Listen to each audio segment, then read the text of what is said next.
The massive chamber stretched out like a small city. Crystal walls rose high into the air, glowing with soft blue light. Inside this huge space, creatures from across the galaxy sat in their special seats. Some looked like giant insects with too many eyes. Others were made of living metal that changed shape as they moved. A few floated in tanks of purple liquid, speaking through machines that turned their thoughts into words. Taemin Park stood alone at the center of it all. The human ambassador wore his best black suit, but it looked plain next to the colorful robes and shining armor of the alien representatives. His hands gripped the edges of the speaking platform. The metal felt cold under his fingers. 847 different species had come here today. They all wanted to decide what would happen to Earth and every human in the galaxy. Taemin had spent 3 years trying to make them understand. Humans were not monsters. They just wanted to live in peace and explore the stars like everyone else. But the other species were afraid. Humans built too many ships. Humans spread to too many worlds. Humans asked too many questions and refused to follow rules they did not help make. High above the chamber floor, So-Young Kim watched from behind thick glass. The young scientist had worked with Taemin for 2 years. She knew more about alien biology than almost any other human. Her tablet recorded every word spoken in the chamber below. The translation software tried its best to turn alien sounds into human language. But some ideas did not translate well. Fear was one emotion that every species understood perfectly. Vorthak stepped forward to speak. The tall alien looked like a cross between a bird and a lizard. His people came from the Centauri system and had been part of the galactic community for over 1,000 years. 6 yellow eyes focused on Taemin as Vorthak began to read the charges. The species called humans has broken the most sacred laws of galactic peace, Vorthak said. His voice came out in clicks and whistles, but the translation machines turned it into cold, formal words. They have built warships without permission. They have claimed worlds that do not belong to them. They refuse to accept the wisdom of species far older than themselves. Taemin wanted to speak, but the rules said he must wait. He had already given his defense 3 days ago. Now the council would decide. Behind him, he could feel the weight of billions of human lives. Every person on Earth, every family in the colonies, every child born among the stars, they all depended on what happened in this room today. The charges continued. Humans had settled on 47 worlds in the past 50 years. The council said this was too fast, too aggressive. Other species took centuries to expand so far. Humans did it in decades. Worse, humans brought weapons to every world they settled. They built defense stations and trained civilian militias. This behavior shows that humans think like predators, not civilized beings, Vorthak declared. They see every neighbor as a potential enemy. They prepare for war even in times of peace. 3 light hours away from the council station, Commander Hyunwoo Lee received the broadcast on his ship. The Indomitable was the largest vessel in the human defense fleet. Its sleek hull bristled with weapons that could crack open asteroids or burn through the armor of any ship in the galaxy. Hyunwoo had gray hair and tired eyes. He had served in the human military for 30 years, first on Earth and then among the stars. He understood war better than most people understood peace. Around him, his bridge crew worked quietly at their stations. They all knew what was happening at the council meeting. "Sir," called out Jiun Choi from her position at the tactical station. The young officer was one of the best strategic minds in the fleet. Her computer screens showed the positions of human ships throughout the galaxy. "The colonies are asking for updates. Should I tell them to prepare for evacuation?" Hyunwoo stared out at the stars through the main viewing window. Somewhere out there, human families were building new lives on worlds that had never known intelligent life before. Children played in alien sunlight. Farmers grew earth crops in foreign soil. Scientists made discoveries that would benefit all of humanity. "Not yet," he said quietly. "Let's see what the council decides first." Back in the chamber, the voting began. Each species cast their choice into the central computer. Green lights meant they supported humanity. Red lights meant they wanted humans punished. Yellow lights meant they chose not to vote. The results appeared on screens throughout the chamber. Taemin watched the numbers change as each species made their choice. A few green lights appeared, species that had traded peacefully with humans or received help during natural disasters. But red lights filled most of the display. The final count was devastating. 712 species voted against humanity. Only 23 voted in favor. The rest abstained. Vorthak raised one clawed hand for silence. The Galactic Council has reached its decision. The species known as humans represents a clear threat to galactic peace and stability. Therefore, this council imposes the following punishment. The chamber fell completely silent. Even the constant humming of the translation machine seemed to pause. All human settlements beyond the Sol system must be abandoned within 1 standard galactic year. Human ships may not travel more than 2 light-years from Earth. Any violation of these terms will result in military action against the human homeworld. The words hit Taemin like physical blows. 1 year to abandon everything. 1 year to destroy 50 years of human expansion into space. 1 year to crush the dreams of every person who had ever looked up at the stars and wondered what was out there. So young Kim felt tears running down her face as she recorded the verdict. Through her earpiece, she could hear similar sessions happening on Earth. Emergency meetings in every major city. Military commanders asking for orders. Colonial governors demanding to know what came next. But it was the children's voices that hurt the most. Kids who had been born on distant worlds, who had never seen Earth, asking their parents why they had to leave the only home they had ever known. On Luna Base, Min Ho Yang gathered his staff for an emergency meeting. As Director of Human Colonial Affairs, he knew the exact cost of the Council's demand. 47 worlds, 12 billion people, trillions of credits worth of infrastructure, homes, schools, and dreams. The holographic display in his office showed every human settlement in the galaxy. Each dot of light represented thousands of lives that would have to be uprooted. Some colonies were so far from Earth that evacuation ships would need months just to reach them. "Can we do it?" asked one of his advisors. "Can we actually evacuate everyone in time?" Minho looked at the display for a long moment. He thought about the families who had spent their life savings to travel to new worlds. He thought about the scientists making breakthrough discoveries. He thought about the children who would grow up thinking humans were cowards who ran away when threatened. "No," he said finally. "We can't do it. And I don't think we should." His staff looked shocked. The Director of Colonial Affairs was supposed to follow government policy, not question it. "Sir, the Council has 10,000 ships for every one of ours," another advisor pointed out. "If we refuse, they'll destroy every human settlement in the galaxy." Minho smiled grimly. "Maybe. Or maybe they'll learn something about humans that they should have discovered a long time ago." He turned to face his staff directly. "Contact Earth Command. Tell them I'm recommending we reject the Council's ultimatum." "On what grounds?" "On the grounds that humans don't surrender our children's future to bullies, no matter how big those bullies think they are." Back on the Indomitable, Hyunwoo received multiple urgent messages. Earth Command wanted status reports. Colonial governors wanted protection. Civilian leaders wanted reassurance that everything would be okay. He ignored them all and opened a direct channel to Earth's military. "Headquarters, this is Commander Lee," he said when the connection went through. "I need to speak with the Joint Chiefs immediately. Tell them it's time to show the galaxy what humans are really made of." As his message traveled through space toward Earth, Hyunwoo looked out at the stars again. The galaxy was vast and full of ancient civilizations that thought they knew everything about war and peace. They were about to get an education in human stubbornness. 6 months had passed since the Council's verdict. The galaxy expected to see human evacuation ships fleeing toward Earth. Instead, they saw something that made no sense to any civilized species. Humans were preparing for war. Above the red planet Mars, shipyards that once built exploration vessels now created something entirely different.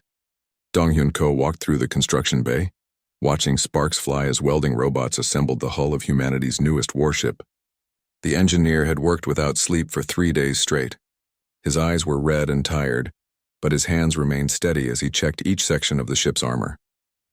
"The Council thinks we'll fight like them," he explained to Yoojin Park as she toured the facility. The Secretary of Defense wore a simple gray uniform instead of her usual formal clothing. This was not a time for ceremonies or pretty speeches. This was a time for building tools of war. Yoojin studied the ship taking shape before them. It looked nothing like the peaceful vessels that had carried humans to the stars 50 years ago. This ship was built for one purpose only: to hurt the enemy as much as possible before dying. "How many can we build in the remaining 6 months?" she asked.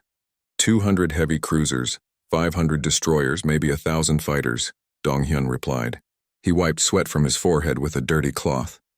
But numbers won't matter much. The Council has thousands of ships for every one of ours. Then we better make sure each of our ships counts for 1,000 of theirs. The shipyard workers around them moved with desperate efficiency. Human civilians had volunteered to work 18-hour shifts building weapons. Grandmothers who had never seen a welding torch learned to assemble missile guidance systems. Teenagers fresh out of school programmed targeting computers for weapons they hoped would never be used. On Earth's moon, Yunji Nam stared at holographic displays showing the galaxy's military situation. The brilliant strategist had studied every major battle in galactic history. She knew how civilized species fought their wars. Careful, controlled, with minimal casualties and negotiated surrenders when the outcome became obvious. They're going to expect us to fight by their rules, she told the assembled military commanders through her holocommunicator. Ship-to-ship combat at maximum range. Minimal risk-taking. Surrender when losses reach 20%. The faces looking back at her from screens around Earth and Luna showed grim understanding. These were humans who had studied the wars of Earth's bloody past. They knew about Stalingrad and Iwo Jima, about soldiers who fought until the last bullet and generals who chose death before surrender. We're not going to do that, Yunji continued. We're going to fight like humans have always fought. To win, no matter the cost. Meanwhile, far from Earth, Jae-sung Lim traveled in secret between star systems that most humans had never heard of. The skilled diplomat moved carefully through alien worlds, meeting with species that had their own reasons to hate the Council's rule. On a world where silicon-based life forms lived in crystal cities, he sat across from Kethvar, leader of the Silicon Brotherhood. The alien's body looked like living glass that changed color as emotions flowed through it. Right now, those colors showed deep anger. Your council forced my people from our homeworld 300 years ago, Kethvar said through a translation device. They said our methods of reproduction were disruptive to galactic harmony. We've been refugees ever since. Jae-sung leaned forward in his chair. The meeting place was a small room carved from solid crystal. Outside, he could see the strange beauty of a silicon-based civilization that most of the galaxy preferred to ignore. When humans win this war, there will be justice for all the wrongs the Council has committed, he promised. We're not fighting to become the new rulers. We're fighting to make sure no one can rule others without their consent. The alien's crystalline form shifted through several colors before settling on deep blue, their equivalent of thoughtful consideration. You speak as if victory is certain. The Council has 10,000 ships for every one of yours. Jae-sung smiled. It was not a pleasant expression. Numbers matter, but will matters more. And humans have more will than any species the galaxy has ever seen. On the colony world of New Seoul, Soo-jin Lee watched as ordinary civilians learned to become soldiers. The former colonel now commanded all colonial defense forces. Every human settlement had become an armed camp, but not in the way the Council expected. Children as young as 12 practiced with training weapons alongside their grandparents. Store clerks learned to operate anti-aircraft missiles. Teachers studied urban warfare tactics between classes. The entire human population was becoming an army. The Council thinks they're fighting a government, Soo-jin reported to Earth during her daily briefing. They don't understand they're fighting a species. Every human, from the youngest child to the oldest adult, will fight to defend their homes. A 12-year-old girl named Hye-jin approached Soo-jin after the day's training. The child held a practice rifle almost as long as she was tall. Commander Lee, the girl said in a serious voice, my parents say the aliens want to make us leave our home. Is that true? Soo-jin knelt down to look the child in the eyes. Yes, Hye-jin. They want us to abandon everything we've built here. But this is my home. I was born here. My friends are here. My dog is buried in the backyard. The girl's voice grew angry. Why should we leave just because they say so? We shouldn't, Soo-jin replied. And we won't. That's why we're learning to fight. The child nodded with the terrible seriousness that only children could manage. Good, I don't want to leave my dog behind. Deep beneath Earth's Pacific Ocean, in computer cores that humanity's greatest minds had spent decades building, Chan-woo Kim worked on the most secret weapon in human history. The quantum computers around him hummed with impossible calculations as he communicated with Atlas, the artificial intelligence network that connected every human settlement in the galaxy. Can you do it? He asked the geometric patterns of light that represented Atlas's consciousness. Analysis complete. Atlas replied in a voice that sounded almost human. The Council's communication networks use standardized protocols across all member species. Their confidence in their security systems is statistically unjustified. When you authorize action, I can infiltrate and control their entire information infrastructure. Chan Wu felt a chill despite the warm air in the computer chamber. Atlas was offering to do something that violated every principle of civilized warfare. But these were not civilized times. How much damage could you cause? I could disable their military coordination entirely. Fleet movements would become impossible to coordinate. Supply shipments would be sent to wrong destinations. Orders would be delayed, altered, or simply disappear. Their entire war effort would collapse into chaos within days. The AI specialist thought about the children on New Sol learning to use weapons. He thought about the workers on Mars building ships they might not live to see completed. He thought about the billions of humans who would die if the Council's war fleets reached Earth. Prepare the infiltration routines, he ordered. But don't activate anything yet. We'll save this for when we really need it. Understood. Shall I begin mapping their critical infrastructure nodes? Do it. And Atlas, make sure they never see you coming. Back on the Indomitable, Commander Hyun-Woo Lee studied reports from across human space. Colonial militias were training day and night. Civilian factories were converting to weapons production. Children were learning to hide in bunkers and operate emergency communications. His tactical officer, Jian Choi, approached with the latest intelligence summary. Sir, Council forces are massing at 17 different staging areas. They're being careful to keep their fleets separated so we can't strike them all at once. Admiral Vrexty of the Aquatic Hegemony seems to be in overall command. Hyun-Woo studied the holographic display showing enemy positions. Each red dot represented hundreds of alien warships. The mathematical odds were impossible. No sane military commander would fight against such numbers. But humans had never been particularly sane about mathematics when their families were threatened. What's the status of our own forces? He asked. 60 ships ready for immediate combat. Another 140 will be ready within 2 months. The colonies each have between 10 and 50 defense platforms operational, against 5,000 enemy ships. Yes, sir. The Council is clearly planning to make this quick and decisive. They want to crush any human resistance before other species start getting ideas about rebellion. Hyun-Woo nodded slowly.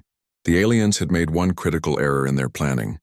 They assumed humans would fight like civilized beings, trying to minimize casualties and preserve resources for future use. Send a message to all fleet commanders, he ordered. Tell them the rules of engagement are simple. We're not trying to win by preserving our forces. We're trying to win by destroying theirs. Every human ship that dies must take at least 10 enemy vessels with it. Ji-yoon looked uncomfortable. Sir, those odds are still heavily against us. Yes, they are. But the Council doesn't understand something important about humans. We've never been good at accepting impossible odds. We tend to do impossible things instead. As reports continued to flow in from across human space, one thing became clear to everyone involved. The Council's enforcement fleet arrived exactly 1 galactic year after their ultimatum. 300 warships from 12 different species dropped out of hyperspace at the edge of human territory. Their formation was perfect, their weapons charged, their crews confident that this would be a simple police action against a stubborn species. Admiral Vrexty commanded the fleet from his flagship, a massive vessel that looked like a living sea creature made of metal and crystal. The Aquatic Hegemony had been enforcing Council law for over 800 years. In all that time, no species had ever refused to comply with a Council directive. Today would be different. Commander Hyun-Woo Lee waited for them with 60 human ships arranged in battle formation around the Proxima Centauri system. The human vessels looked tiny compared to the alien fleet, but they held their positions with steady determination. This is Admiral Vrexty of the Galactic Council Enforcement Division, came the transmission across all communication channels. The aliens' words were translated into perfect human speech, but the tone remained cold and formal. You are in violation of Council Resolution 847 Delta. Withdraw immediately or face military action. Hyun-Woo sat in the command chair of the Indomitable, surrounded by displays showing the tactical situation. His ship's bridge was smaller and more cramped than the spacious command centers of alien vessels. Humans built their ships for efficiency, not comfort. Open a channel on all frequencies, he ordered his communications officer. Make sure every species in the galaxy can hear this. The young officer's hands flew over his controls. Within seconds, Hyunwoo's voice was being broadcast to listening posts throughout known space. "This is Commander Lee of the Human Defense Fleet. We recognize no authority over human space except humanity itself. You have exactly 10 minutes to withdraw your forces before we demonstrate what happens when you threaten human families." The transmission cut off, leaving stunned silence on both sides. In 800 years of galactic civilization, no species had ever spoken to a Council enforcement fleet with such open defiance. Admiral Vrexty's tactical officer, a nervous creature that looked like a cross between an octopus and a computer, checked his readings multiple times before speaking. "Admiral, they're not withdrawing. In fact, their ships are moving into attack formation." "Impossible," Vrexty replied. "No species fights against such overwhelming odds. They must be trying to negotiate." "Sir, I'm reading massive energy buildups in their weapon systems. They appear to be preparing for combat." Captain Sora Shin commanded the destroyer Retribution, one of the newest ships in the human fleet. Her vessel was built specifically for close combat, with heavy armor and weapons designed to tear through alien shields at point-blank range. "All stations, prepare for battle," she announced over the ship's communication system. Her crew moved with practiced efficiency, checking weapons, sealing blast doors, and preparing for the violence to come. "Captain," called her weapons officer, "the enemy fleet is requesting surrender terms." Sora almost laughed. "Tell them humans don't surrender. We win or we die fighting. There is no middle ground." The countdown timer on every human ship reached 0 simultaneously. What happened next shocked every alien observer and violated every principle of civilized warfare. The human ships didn't engage at maximum range like sensible military forces. Instead, they accelerated directly toward the Council fleet at full speed, weapons blazing, seemingly unconcerned about the massive firepower aimed at them. Lieutenant Wu Jin unpiloted his fighter through the enemy formation in a maneuver that would have been considered suicidal by any alien pilot. The Hornet was a small, fast ship designed to get close to enemy vessels and do maximum damage before being destroyed. "Hornet Squadron, follow my lead," he announced over the fighter's communication system. "We're going straight through their defensive line. Don't worry about coming back, just make sure you take some of them with you." His squadron of 12 fighters dove into the alien formation like bullets fired into a crowd. Energy beams and missiles filled the space around them, but the human pilots maintained their course with insane determination. Admiral Vrexty watched in horror as the tiny human fighters penetrated his fleet's defensive screens and began attacking his largest ships at close range. "They're flying directly into our firing solutions," his tactical officer reported. "This violates every principle of space combat. No pilot would deliberately fly into defensive fire. Human pilots would," Vrexty realized with growing dread. "Send word to all ships. Concentrate fire on the human vessels. Destroy them before they can reach our capital ships." But the human strategy was working. While the alien gunners tried to track the fast-moving human fighters, the larger human warships closed the distance and began engaging at ranges that made alien commanders extremely uncomfortable. Captain Sora Shin brought the Retribution within 500 kilometers of an alien cruiser, practically touching distance in space combat terms. At that range, her ship's weapons could punch through almost any armor. "All weapons concentrated fire on their reactor core," she ordered. "Let's see how well their shields work when we're close enough to shake hands." The alien ship's shields failed under the intense bombardment. Secondary explosions rippled along its hull as critical systems overloaded. Within minutes, the massive vessel was drifting helplessly in space. But the Retribution paid a price for its victory.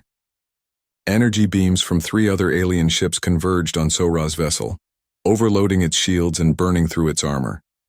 The human destroyer was dying, but its crew wasn't finished fighting. Ramming speed, Sora ordered as her ship's systems failed around her. "If we're going down, we're taking one of them with us."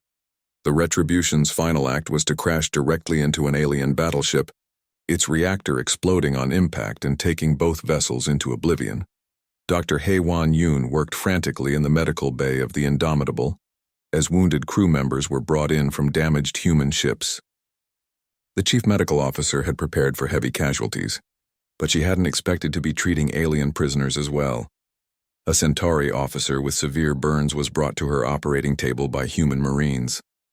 The alien was unconscious and badly injured, but Dr. Yoon began treatment immediately. "Why are you helping me?" the alien asked when he regained consciousness several hours later. "Your species and mine are at war." Dr. Yoon looked up from her medical scanner. "Because you're hurt and I'm a doctor. That's more important than whatever politicians decided about this war." The alien stared at her in confusion. In his experience, prisoners of war were either executed or held for ransom. They weren't given medical treatment identical to what the enemy provided for their own wounded. The battle raged for 4 hours. When it finally ended, the space around Proxima Centauri was filled with drifting wreckage from ships of both sides. The Council enforcement fleet had been scattered and broken, their overwhelming numbers useless against human tactics that prioritized maximum damage over self-preservation. Of the 300 alien ships, only 60 remained operational. Most of those were damaged and fleeing toward the edge of the system. Of the 60 human ships, 17 survived the battle. But those 17 immediately began rescue operations, pulling alien survivors from the wreckage and providing medical aid to enemy wounded. Admiral Vrexty found himself aboard the Indomitable as a prisoner.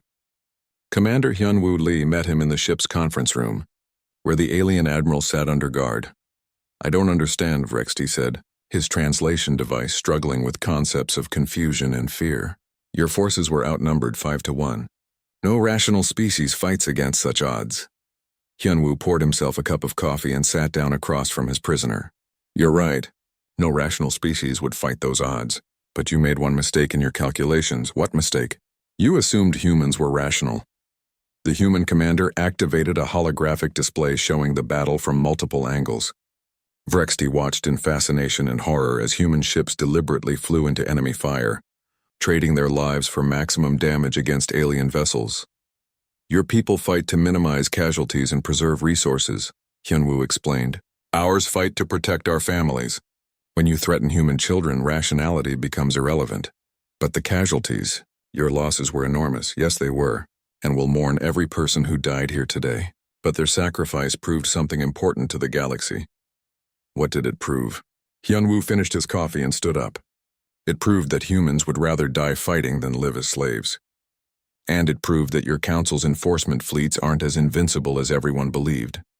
News of the human victory at Proxima Centauri spread through the galaxy faster than light itself. Species that had submitted to council authority for millennia suddenly realized that defiance was possible.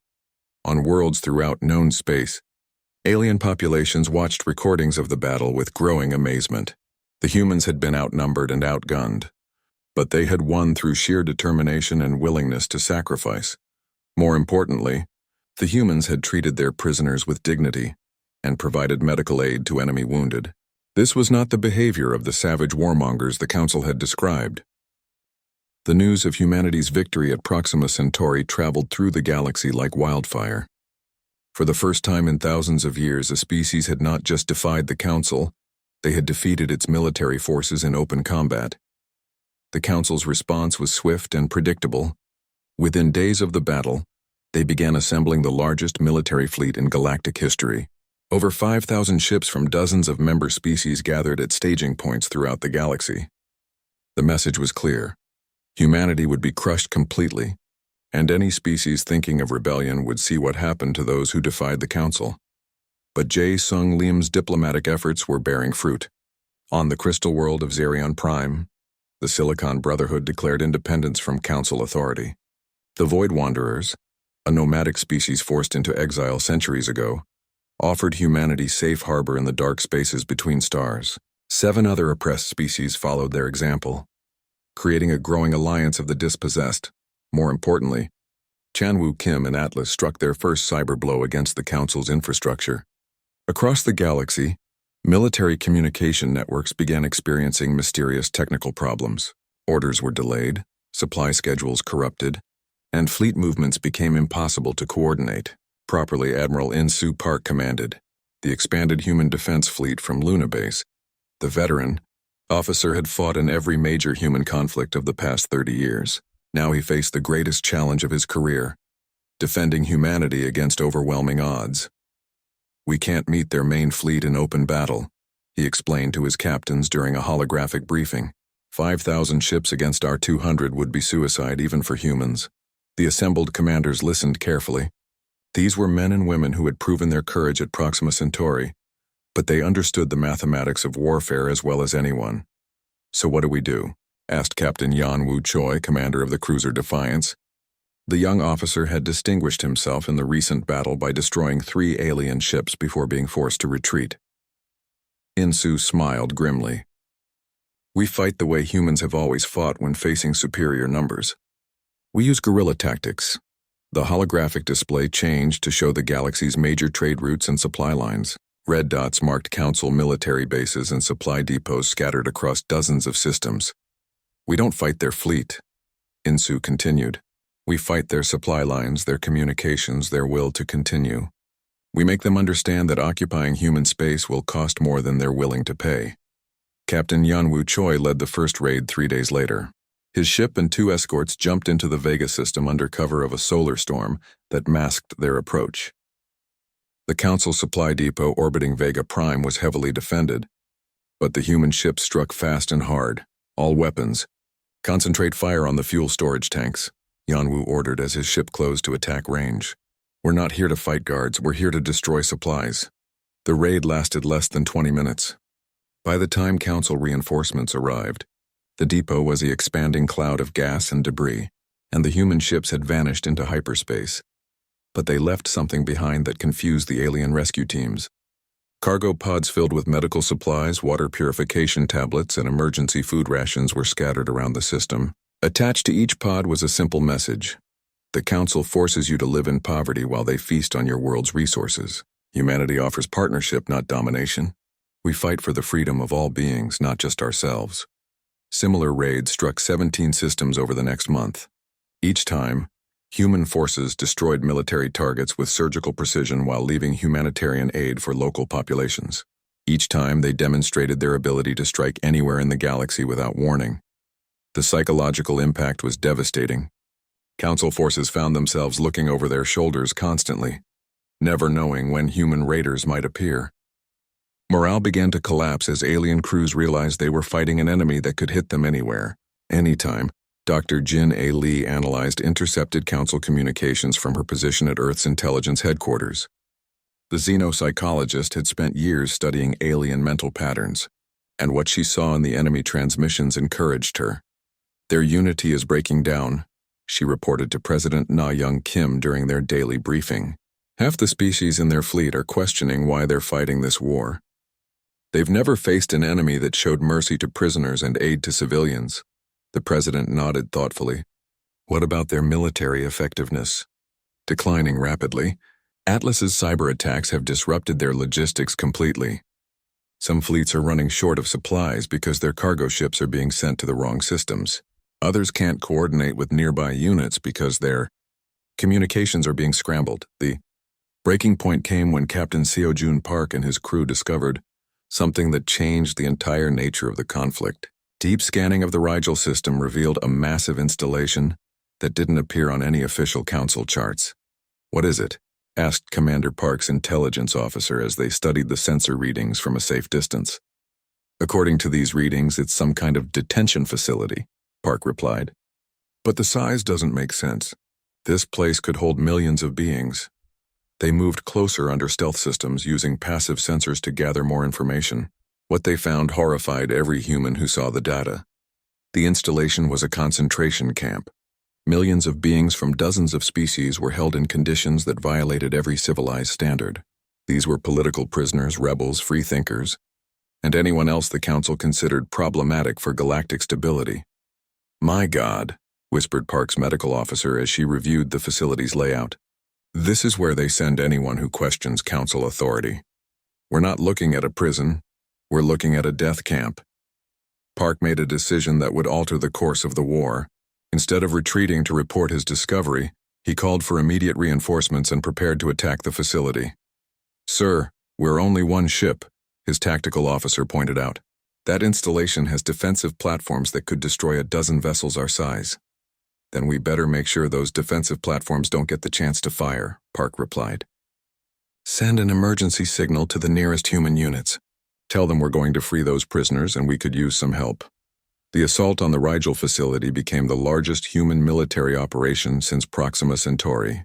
23 human ships converged on the system from across the galaxy, abandoning their patrol routes to join the rescue mission. The battle was fierce, but brief.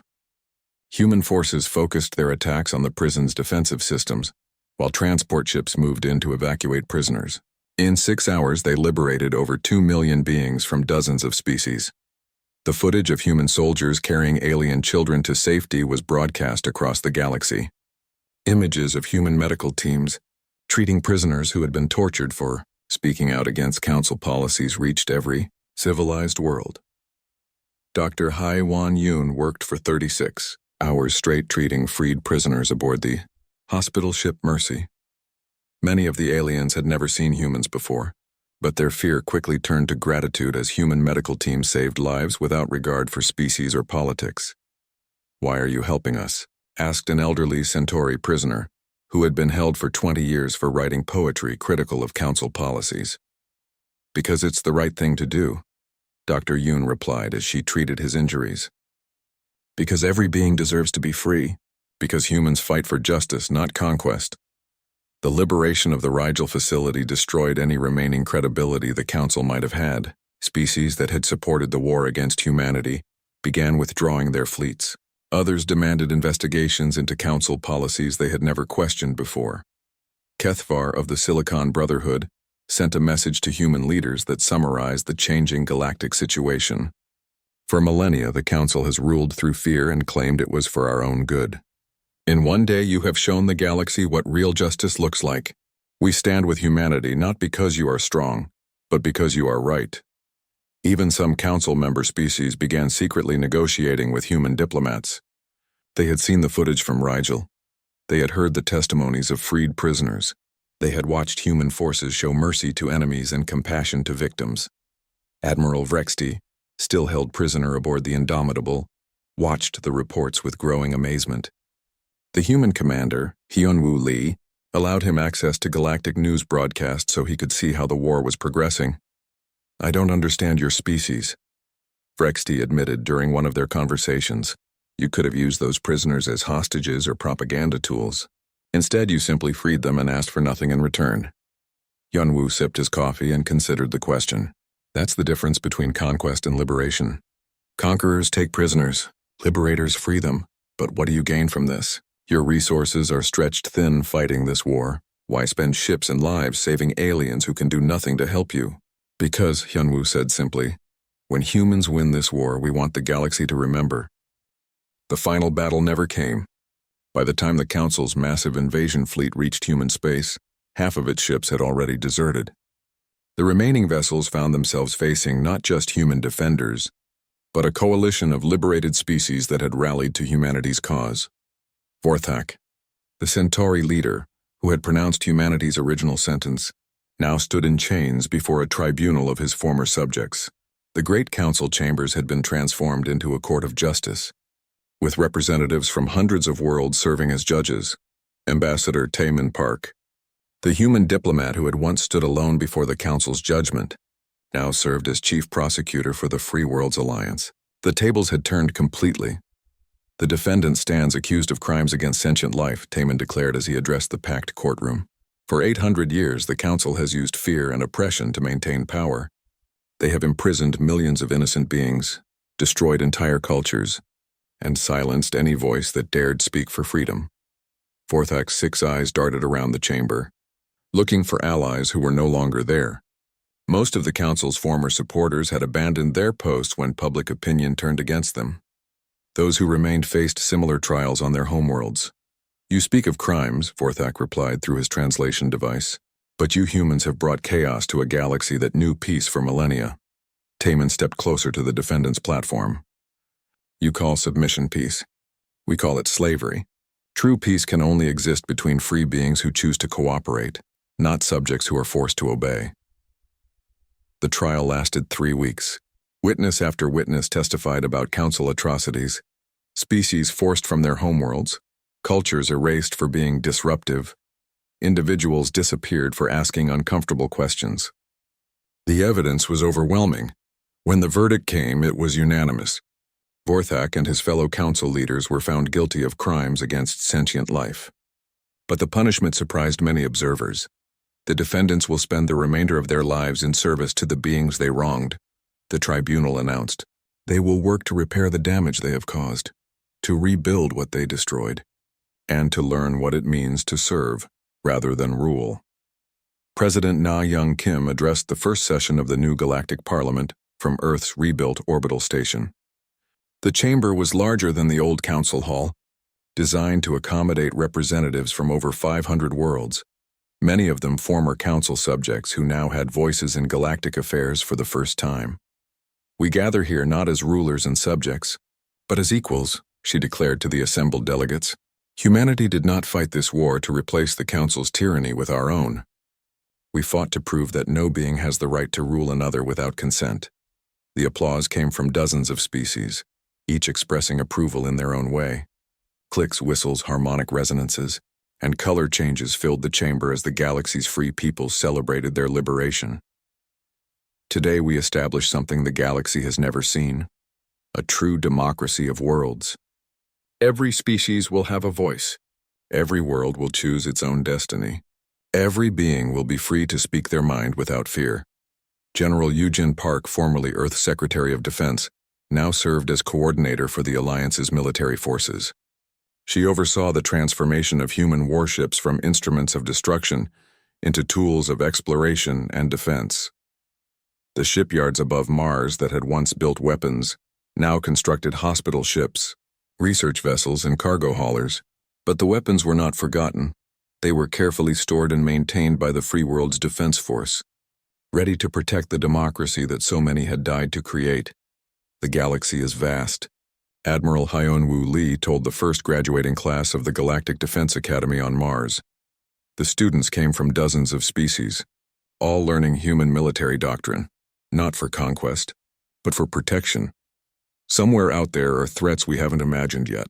When they come, they'll find not scattered weak civilizations ripe for conquest, but a united galaxy that learned from humanity how to fight for what matters. A young Centauri cadet raised her hand. "Admiral, how do we know we won't become like the old council? How do we prevent democracy from becoming tyranny?" Hyun-Woo smiled. It was a good question, the kind that showed the student was thinking rather than just following orders. "Because," he replied, "humans will be here to remind you. That's our job now. Not to rule the galaxy, but to make sure no one else does either. To fight for freedom whenever it's threatened, wherever it's threatened." Dr. So-Young Kim led the first expedition beyond the galaxy's rim, piloting a mixed-species crew into unexplored space, where the Council had seen only resources to exploit. The Free Worlds Alliance found new civilizations to welcome and mysteries to solve. Her ship, the Explorer, carried no weapons except for basic defensive systems. Instead, it was packed with scientific equipment, cultural exchange materials, and most importantly, a message of peace from the Free Worlds Alliance. "We come not as conquerors or rulers," she broadcast as they approached their first contact with an unknown species, "but as friends seeking to learn and share. The galaxy has learned that diversity is strength, that freedom is precious, and that cooperation is more powerful than domination." 5 years after the Council's fall, Chan-Woo Kim stood in the ruins of the old Council chambers. The massive building was being converted into a memorial for all who had suffered under authoritarian rule. Atlas projected testimonials around him, stories from liberated species, records of destroyed cultures being rebuilt, and the growing network of democracies spreading across the galaxy. Was it worth it? He asked the artificial intelligence that had been his partner in humanity's greatest victory. "Analysis complete," Atlas replied, its geometric patterns shifting to display complex calculations. Council regime casualties, approximately 200,000 beings. Beings liberated from oppression, approximately 7.2 billion. Democratic governments established, 347 and growing. Probability of sustained galactic peace, 89.7% and rising. Chan-Woo smiled as he watched. Construction robots from a dozen species working together to build something the galaxy had never seen. A parliament where every voice mattered, every vote counted, and every being was free. "I think the numbers speak for themselves." Outside the memorial, the work continued. Former council worlds were establishing their own democratic governments. Species that had been enemies for centuries were learning to cooperate. Children from dozens of worlds played together in parks that had once been restricted to council elites. The transformation wasn't perfect or complete. Some species struggled with concepts of individual freedom after millennia of collective obedience. Others had difficulty accepting former enemies as equals. Old prejudices and fears didn't disappear overnight.